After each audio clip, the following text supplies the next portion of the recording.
Thanks again for tuning in for SCLC today, the Southern Christian Leadership Conference.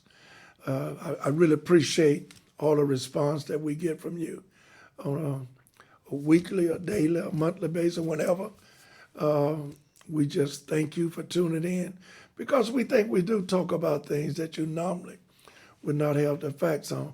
And we do have a research team. When we tell you the facts, you can research it yourself and it will show up. Let me just send out our condolences and not only sympathy, but concerns for the Turkish government. Over in Turkey, and I've been there for a few hours, coming from Israel at the airport. We met a few people there.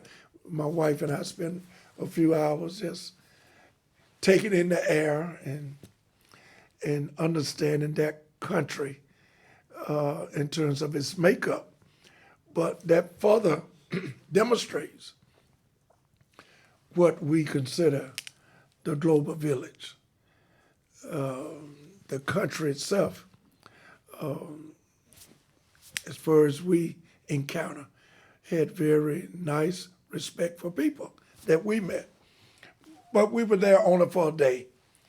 But it's still the human concern that we must be concerned about in terms of Turkish form of government is not a democracy that we experience, but the life of human beings in the global village all over the world we should be concerned about. And just observing what has taken place in that country, in Turkey, last count that I noticed was 37,000 lives, human lives, that was taken, or the death count of the people there that was a victim of the earthquake. Why am I talking about this? Because we're in a global village. We just can't be concerned about us four and no more. We want to make a better society for the global village. And the lesson that I got from this comes back to business. The lack of structure in building the homes, the apartments, the condos there in this country. And also Syria. You must understand that it was not coded to the efficiency or to the respectability of safety in terms of people. That's why we must address the global village, not just here in America, in our hometown, our state, but throughout the world. It was something wrong with the lack of the codes that should have been required for earthquakes.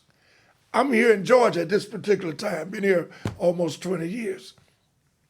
I remember 2.5, 3 years ago, I'm up at night doing what I normally do, trying to get the news 2 or 3 o'clock in the morning, reading different papers and books, and the house started to tremble.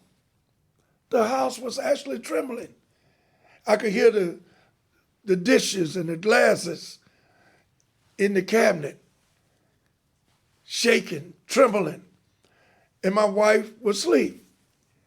She knew nothing about it, but it came to my mind. If the structurally built homes and buildings that we had here in this geographically location here in Georgia that I experienced, if they were not structurally built, we probably would have had a collapse and lost of many lives. So we're talking about the global village. I'm gonna move on, but you cannot become numb of absent from the focus point in your life about the concerns of other people around the world. And they're looking for us for leadership. That's part of democracy. It's part of human rights, civil rights. It's part of the godly aspect that we must be concerned about and ask the question, why so many people died? And in my perception of what I've learned, primarily not Syria, but the country of Turkey itself, was lack of the coding structure that should have been in place with the real estate person, the general contractors. That need to be corrected. And if it happened there, it could happen here as well. We must be concerned for the safetyness of all God's children, for all people around the world. Ladies and gentlemen, Black History Month. We're so concerned about the fact that there are many people within our system of democracy who refuse in trying to combat the issue of all of our people, black, white, green, or blue, of all ethnicity, not knowing the historicity of African Americans and the transatlantic African slave trade. How can you not know the history from which we have come? It's not just down in Florida with the governor for what he's trying to do. It's around my hometown, Tuscaloosa, Alabama. And I've been following that issue where I'm not going to get very deep into what took place in Tuscaloosa, Alabama. But from my perception and understanding, it was an African American or Black history program that was going to take place at this high school.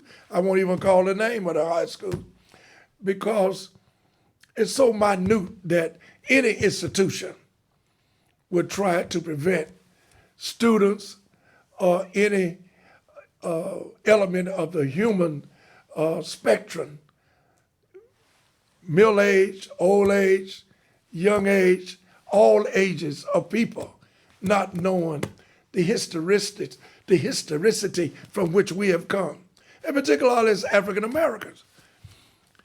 Black History Month at this particular school, and it was Hillcrest High School, that some person in authority said that you can't go back with this Black History program beyond in the history of African Americans and Negroes.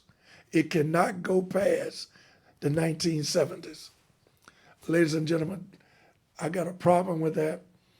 I think most people have a problem with that because what is wrong with America today is the embeddedness of racism and prejudice toward the poor, toward African Americans, toward people of color, is that you refuse to recognize the transatlantic African slave trade. We came over here from Africa in an enslavement environment. And that's why America is the most wealthiest country in the world today, because of free labor. It was free. This is Black History Month. And no leader, politically or educationally, or just from a daily basis of being a person in this country, should not deprive or deny anyone from knowing from which they have come. Black History Month is every month. Why? Because of the historicity and significance and importance of what it stands for. We came here from the transatlantic African slave trade, and we will never let this country forget. We were slaves. We built this country, shed blood, cried, was beaten, was lynched. But the history is trying to be hidden of the fact from which we have come. And this will not be allowed from fair-minded thinking people of all background and ethnicity. We will stand for what's right. And it starts with knowing your history. God bless you, and we'll see you next week.